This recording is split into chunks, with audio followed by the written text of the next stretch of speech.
Hello മച്ചന്മാരെ, നമസ്കാരം. പുതിയൊരു ബ്ലോഗിലേക്ക് എല്ലാവർക്കും സ്വാഗതം. അപ്പം നമ്മൾ എന്നുള്ളത് കാവാലത്താണ്.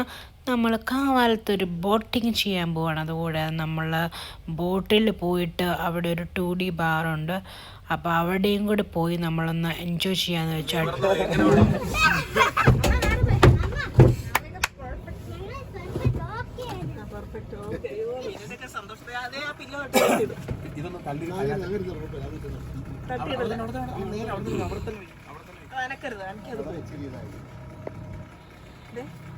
എങ്ങനെയുണ്ട്?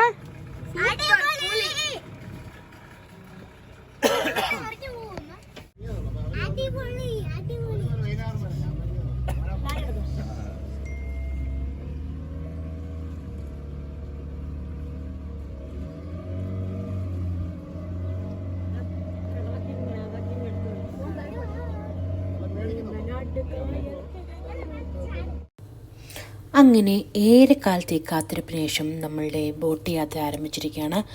നല്ല പ്രകൃതി ഭംഗിയുള്ള സ്ഥലത്തൂടെ ബോട്ടിൽ യാത്ര ചെയ്യുക, അത് ഏറ്റവും അടിപൊളിയായിട്ടുള്ള ആൾക്കാരോടെ ഹാപ്പി ആയിട്ട് പോവുക, അതൊക്കെ എല്ലാവരുടെയും ഒരു ഡ്രീമാണ്.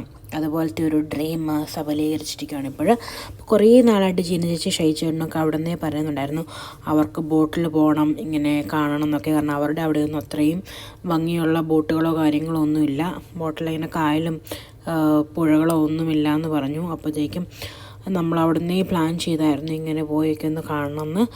അപ്പോൾ എല്ലാവരും കൂടെ ഹാപ്പി ആയിട്ട് സെയിം വൈബുള്ള ആൾക്കാർ ഒരുമിച്ച് യാത്ര ചെയ്യുക നല്ല രസമാണല്ലോ അല്ലേ. അതുകൂടാതെ നമ്മൾ കുവൈറ്റിലായിരുന്നപ്പോൾ തന്നെ കുറേ വീഡിയോസ് കണ്ടിട്ടുണ്ടായിരുന്നു. ഈ ബോട്ടിൽ പോയിട്ട് അവിടെ ചെന്ന് കഴിയുമ്പോഴത്തേക്കും അവിടെ ഒരു 2D ബാറുണ്ട്. അപ്പോൾ അവിടെ കയറി കുറേ ആൾക്കാർ യൂട്യൂബിലൊക്കെ വീഡിയോ ഇട്ടിട്ടുണ്ടായിരുന്നു. അപ്പോൾ അവിടെ കയറി ഫുഡ് കഴിക്കണമെന്നും ഭയങ്കര ആഗ്രഹം ഉണ്ടായിരുന്നു. അപ്പോൾ ആ ഒരു ലക്ഷ്യത്തോടും കൂടിയാണ് എല്ലാവരും കൂടെ പോകുന്നത്. അപ്പം നമ്മൾ ഓൾറെഡി ജോയ്ക്കൊക്കെ അറിയാവുന്ന ആൾക്കാരാണ് അവിടെയുള്ളത്. അപ്പോൾ ഓൾറെഡി നമ്മൾ കുറച്ച് തലക്കറി അങ്ങനെ കാര്യങ്ങളൊക്കെ അവിടെ ഓൾറെഡി വിളിച്ച് പറഞ്ഞു വെച്ചിട്ടുണ്ട്. അപ്പോൾ പോകുന്ന വഴിക്ക് നമ്മൾ ഒത്തിരി ബോട്ടുകളും അതുപോലെ തന്നെ വള്ളങ്ങളും പല പല പല ഭംഗിയുള്ള സംഭവങ്ങളെല്ലാം കണ്ടു. ഒത്തിരി രസമാട്ടോ. നമ്മൾ നല്ല ഒത്തിരി വർഷങ്ങളായിട്ട് നമ്മൾ കണ്ടിട്ടിങ്ങനെ വയലുകളും ഒക്കെ. അപ്പോൾ അതൊക്കെ നമുക്ക് ഒത്തിരി എൻജോയ് ചെയ്യാൻ പറ്റി. പോകുന്ന വഴിയിൽ ഞങ്ങൾ ജസ്റ്റ് ഒന്ന് ഇറങ്ങി ഇങ്ങനെ നോക്കിയപ്പോഴത്തേക്കാണ് ഒരു ചേട്ടൻ അവിടെ അടിപൊളിയായിട്ട് ഫ്രഷായിട്ടുള്ള കള്ള് ചെത്തിക്കൊണ്ടങ്ങ് ഇറങ്ങുവാണ്. അത് കണ്ടപ്പോഴത്തേക്ക് ഞങ്ങൾ ഒത്തിരി ഹാപ്പിയായി. അപ്പം ഞങ്ങൾ പറഞ്ഞു നമുക്ക് എന്നാളൊന്നിച്ചിട്ട് കള്ള് ചോദിച്ചാലോ എന്ന്. അപ്പോൾ ആ ചേട്ടൻ പറഞ്ഞു തരാലോ എന്ന് പറഞ്ഞ് സന്തോഷത്തോടെ ഓടി വന്നു.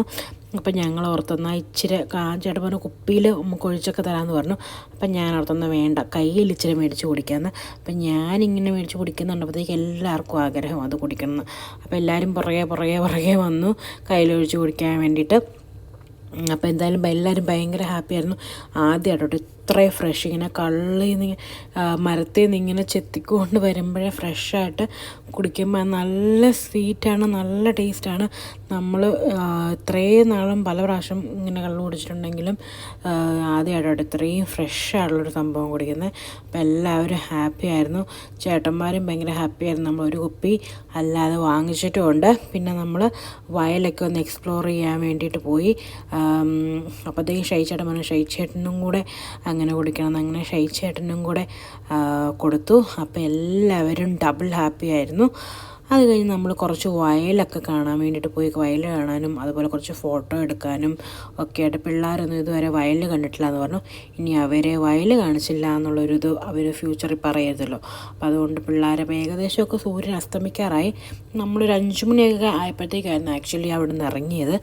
അപ്പം എല്ലാം നല്ലൊരു സൺസെറ്റൊക്കെ കാണാൻ പറ്റി. ഒത്തിരി ഭംഗിയുണ്ടായിരുന്നു കേട്ടോ. ശരിക്കും പറഞ്ഞാൽ നേരിട്ട് കാണാൻ വേണ്ടിയിട്ട് നല്ല ഭംഗിയായിരുന്നു. പിള്ളേരൊക്കെ എല്ലാം ആകാശത്തോടെ ഇത് കണ്ടുകൊണ്ടിരിക്കുമായിരുന്നു. കുറേ ഫോട്ടോസൊക്കെ എടുത്തു. അപ്പം ഞാനും പറഞ്ഞു എനിക്കൊരു റീൽ എടുക്കണം എന്ന് ജിതിനോട്. അവൻ നല്ല അടിപൊളിയായിട്ട് ഫോട്ടോയും വീഡിയോ ഒക്കെ എടുക്കും കേട്ടോ. അപ്പം അവനോട് പറഞ്ഞപ്പോൾ അവൻ പറഞ്ഞു അതിനിപ്പോൾ എന്താ അടിപൊളി ഒരു വീഡിയോ എടുത്തു തരാമെന്നൊക്കെ പറഞ്ഞു. അപ്പോൾ എൻ്റെ കുറച്ച് റീൽസൊക്കെ എടുത്തു. അത് കഴിഞ്ഞപ്പോഴത്തേക്കും കുറേയൊക്കെ ഞാൻ അഭിനയിക്കുന്നത് പോലെ തോന്നിയായിരുന്നു. 2-3 പ്രാവശ്യമൊക്കെ റിപ്പീറ്റ് ചെയ്തെടുത്തു. പക്ഷെ നമ്മൾ എത്ര ഇതായാലും നമ്മൾ ക്യാമറയിലോട്ട് ഇങ്ങനെ ശ്രദ്ധിച്ചു പോകും. റീലൊക്കെ എടുക്കുമ്പോഴത്തേക്കും നല്ല ആ സൂര്യനെ കണ്ടോ എന്ത് ഭംഗിയാണെന്നറിയാമോ. നല്ല ഭംഗിയായിരുന്നു കാണാനായിട്ട്. നമ്മൾ വീണ്ടും നമ്മുടെ യാത്ര ആരംഭിച്ചിരിക്കുകയാണ്. ഇനി നമ്മുടെ ലക്ഷ്യം ഭക്ഷണം മാത്രമാണ്. അപ്പോൾ നമ്മൾ ആ ഷാപ്പിനെ ലക്ഷ്യം വെച്ച് നമ്മൾ മുന്നോട്ട് പോവുകയാണ്. പോകുന്ന വഴിക്ക് നല്ല ആഫ്രിക്കൻ പായലും അതിൻ്റെ പൂവും ഒക്കെ കണ്ടു. നമ്മളുടെ അത് പോളപ്പൂവ് അപ്പം അത് നല്ല വയലറ്റ് കളറായിരുന്നു. അത് കാണാൻ നല്ല ഭംഗിയുണ്ടായിരുന്നു. അപ്പോഴത്തേക്ക് അത് നമ്മളുടെ ഡെസ്റ്റിനേഷനിൽ എത്തിച്ചേർന്നിരിക്കുകയാണ്. നമ്മളെ ഷാപ്പിലെത്തിയപ്പോൾ അവിടെ നമ്മൾക്ക് പല രീതിയിലുണ്ട്.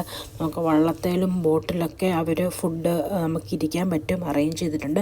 പക്ഷെ നമ്മൾ രാത്രി ആയതുകൊണ്ട് നമുക്ക് അത്ര വീഡിയോയ്ക്ക് എത്തുന്നത് ഒട്ടും ക്ലിയർ അല്ലായിരുന്നു. നമ്മളിപ്പോൾ വെള്ളത്തിനകത്തൊരു ബോട്ടിലാണിരുന്ന് ഫുഡ് കഴിക്കാൻ പോകുന്നത്. അപ്പോൾ എല്ലാ സംഭവങ്ങളും ഓർഡർ ചെയ്തിട്ടുണ്ട്. 2 നിലയാണ്. അപ്പോൾ മുകളിൽ ഭയങ്കര ഇരുട്ടായതുകൊണ്ട് അവിടെ കയറണ്ടെന്ന് പറഞ്ഞു. നമ്മൾ വേറൊരു ദിവസം പോകുമ്പോൾ നല്ല ലൈറ്റുള്ളപ്പോഴാണ് അവിടെ ഇരിക്കുന്നത് ഏറ്റവും നല്ലത്. അപ്പം നമ്മൾ മുന്തിരിക്കള്ള് ഓർഡർ ചെയ്തിരിക്കുകയാണ്. കണ്ടില്ലേ, മുന്തിരിക്കള്ളിനകത്തൊരു മുന്തിരി. അപ്പം അതിന് കുറച്ചും കൂടെ മധുരമുണ്ട്. നമ്മൾ കുറച്ച് ടേസ്റ്റിന് വ്യത്യാസമുണ്ട്. അപ്പോൾ എല്ലാവരും ഹാപ്പിയാണ്. പിള്ളേരൊക്കെ മുന്തിരിക്കള്ള് പിള്ളേർക്കൊക്കെ കുടിക്കാമെന്ന് പറഞ്ഞ് മധുരമുള്ളതുകൊണ്ട് അപ്പോൾ എല്ലാവരും കുറച്ചൊക്കെ കുടിച്ചു. നമ്മളുടെ മീൻ വറുത്തതും അതുപോലെ നമ്മുടെ ചെണ്ടൻ കപ്പയും നല്ല കാന്താരിമുളക് ഇങ്ങനെ ചതച്ചതും അതുപോലെ കപ്പ വേവിച്ചതും ഒക്കെ നമ്മളിൽ വന്നിട്ടുണ്ട്. അപ്പോൾ നമ്മൾ നോർമൽ കള്ളും കാന്താരിക്കള്ള് അങ്ങനെയുള്ള കുറേ സാധനങ്ങൾ ഓർഡർ ചെയ്തിട്ടുണ്ടായിരുന്നു. അതുകൊണ്ട് തലക്കറി നമ്മുടെ വന്നിട്ടുണ്ട്. അപ്പോൾ എല്ലാം നമ്മൾ അടിപൊളിയായിട്ട് കഴിച്ചു. അവിടെ വെട്ടയില്ല, അതുകൊണ്ട് നമുക്ക് എടുക്കാൻ പറ്റിയില്ല. പിറ്റേന്ന് രാവിലെ തന്നെ നമ്മൾ തോണി കയറാൻ വേണ്ടി പോവാണ്. തോണി കയറാൻ വേണ്ടി നമ്മൾ കടവിലെത്തി. നമ്മുടെ രാമേട്ടൻ്റെ തോണിക്കടവ് എന്നാണ് അത് അറിയപ്പെടുന്നത് തന്നെ. രാമേട്ടൻ മറ്റാരുമല്ല, ഈ പുറകിലിരിക്കുന്നത് നമ്മളുടെ തോണിയുടെ ഉടമയായ ചേട്ടനാണ്. ആ ചേട്ടനാണ് സ്ഥിരമായിട്ട് ഇവിടെയുള്ള എല്ലാവരെയും സ്കൂളിൽ പോകുന്ന പിള്ളേരെയാണെങ്കിലും ജോലിക്ക് പോകുന്നവരെയാണെങ്കിലും അങ്ങോട്ടും ഇങ്ങോട്ടും എല്ലാം കൊണ്ടുപോകുന്നത്. അപ്പോൾ രാമേട്ടൻ ഒരുമാതിരി നല്ല പ്രായമായി, പക്ഷെ രാമേട്ടൻ ഭയങ്കര കമ്പനിയാണ് കേട്ടോ. അപ്പോൾ എല്ലാ വർഷവും ഞങ്ങൾ നാട്ടിൽ വരുമ്പോൾ വെക്കേഷൻ വരുമ്പോഴത്തേക്കും രാമേട്ടൻ്റെ കടവിൽ പോയിട്ട് നമ്മൾ രാമേട്ടൻ്റെ വള്ളത്തിൽ ഒത്തിരി എപ്പോഴും യാത്ര ചെയ്യാറുണ്ട്. എല്ലാവർക്കും ഭയങ്കര ഇഷ്ടമാണ്. അല്ലാതെ നമ്മുടെ വീട്ടിലാരെങ്കിലും റിലേറ്റീവ്സൊക്കെ വരുമ്പോൾ തോണിയിലൊക്കെ കയറണമെന്ന് പറയുവാണെങ്കിൽ അപ്പം തന്നെ നമ്മൾ രാമേട്ടൻ്റെ അടുത്ത് പോകും. രാമേട്ടന് പൈസ എത്ര കൊടുത്താലും രാമേട്ടന് ഒരു കുഴപ്പമില്ല, കൊടുത്തില്ലെങ്കിലും കുഴപ്പമില്ല. അപ്പം നമ്മളെപ്പോഴും രാമേട്ടനെ ഹാപ്പിയാക്കി വെക്കാറുണ്ട്. കാരണം രാമേട്ടൻ നമ്മളോട് അത്ര ഒരു പാവം ചേട്ടനാണ് കേട്ടോ. കുറച്ച് നാൾ രാമേട്ടൻ വയ്യാതെ കിടപ്പിലായിരുന്നു. അത് കഴിഞ്ഞിട്ടിപ്പോൾ വന്നതാണ്. അപ്പം രാമേട്ടനാണ് അപ്പോഴത്തേക്കും പറഞ്ഞു ഞങ്ങൾ തുടങ്ങിക്കൊണ്ടുമ്പോഴത്തേക്കും പിള്ളേർ സ്കൂളിൽ പോകാൻ വേണ്ടിയിട്ട് വന്നപ്പോഴത്തേക്കും രാമേട്ടൻ പറഞ്ഞു ഞാനൊന്ന് പിള്ളേരെ കൊണ്ട് വിട്ടിട്ട് വരാമെന്ന് പറഞ്ഞു. അപ്പോൾ അവരൊക്കെ പോയി കഴിഞ്ഞ് എല്ലാവരും ഏകദേശം നമ്മൾ ശാന്തമായ ഒരു ടൈമായിരുന്നു ഇപ്പോഴും. അപ്പോൾ അതുകൊണ്ട് തന്നെ ഞങ്ങളെല്ലാവരും ചുമ്മാ വള്ളത്തിലൊക്കെ കയറി എൻജോയ് ചെയ്ത് എല്ലാവരും ഹാപ്പി ആയിരുന്നു. ശരിക്കും പറഞ്ഞാൽ നമ്മൾ തുടങ്ങിയിട്ടൊന്നും അല്ല കേട്ടോ പോകുന്നത്. ജോയോ രാമേട്ടന് തുടങ്ങിയെങ്കിൽ മാത്രമേ വള്ളം പോകത്തുള്ളൂ. പിന്നെ നമ്മളൊരു രസത്തിന് ഇങ്ങനെ തുഴഞ്ഞു എന്നല്ലാണ്ട് പ്രത്യേകതയില്ല. അപ്പോഴത്തേക്കും അതാ നമ്മളുടെ അതിലേക്കൂടി ഒരു ഹൗസ് ബോട്ട് പോയി. ഇവിടെ ഇഷ്ടം പോലെ ഹൗസ് ബോട്ടുകൾ പോകാറുണ്ട്. അതുപോലെ തന്നെ ആലപ്പുഴയ്ക്ക് പോകുന്ന റെഗുലർ ബോട്ടുകളും അവിടെ ഇഷ്ടം പോലെ ഉണ്ട്. അതെല്ലാം കഴിഞ്ഞപ്പോഴത്തേക്കും പിള്ളേർ പറഞ്ഞു അവർക്കൊന്ന് കുളിക്കണമെന്ന്. അപ്പോൾ സൈഡിലൊരു കടവുണ്ടായിരുന്നു. അപ്പോൾ എല്ലാവരും കൂടെ കടവിൽ ചാടാൻ വേണ്ടിയിട്ട് പോയി. അപ്പം ഞങ്ങളെല്ലാവരും ഇങ്ങനെ പോയി വെറുതെ ഇരിക്കുമായിരുന്നു. പക്ഷേ ഇവരൊക്കെ നിർബന്ധിച്ചുകൊണ്ട് ഞങ്ങളെല്ലാവരും വെള്ളത്തിൽ ചാടി. കുറേ നാളായിരുന്നു നമ്മളിങ്ങനെ വെള്ളത്തിലൊക്കെ ചാടിയിട്ട്. പിന്നെ ആ പടം നമ്മൾ വീട്ടിൽ വല്ലപ്പോഴും സ്വിമ്മിംഗ് പൂളൊക്കെ കിട്ടുമ്പോൾ മാത്രമേ എക്സ്പീരിയൻസ് ചെയ്യാറുള്ളൂ. അപ്പോൾ എൻ്റെ ഭയങ്കര ഒരു ആഗ്രഹമാണ് ഇതിൽ നിന്ന് ഫുള്ള് ഇവിടെ നിന്ന് ഓപ്പോസിറ്റ് വരെ നീന്തി ഒന്ന് കിടക്കണം എന്നുള്ളത്.